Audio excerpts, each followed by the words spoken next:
और अगर ये तुमसे झगड़ा करें तो कह दो कि जो अमल तुम करते हो अल्लाह उनसे खूब वाकिफ है।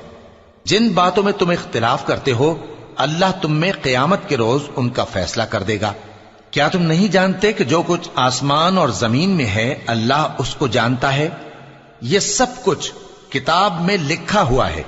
बेशक ये सब अल्लाह को आसान है। और ये लोग अल्लाह के सिवा ऐसी चीजों की इबादत करते हैं जिनकी उसने कोई सनद नाजिल नहीं फरमाई और न इनके पास इसकी कोई दलील है, और जालिमों का कोई भी मददगार नहीं होगा। और जब इनको हमारी साफ साफ आयतें पढ़कर सुनाई जाती हैं तो इनकी शक्ल बिगड़ जाती है और तुम इनके चेहरों में साफ तौर पर नागवारी देखते हो।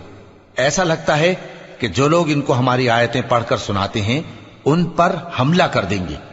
कह दो कि मैं तुमको इससे भी बुरी चीज बताऊं, वो दोज़ख की आग है जिसका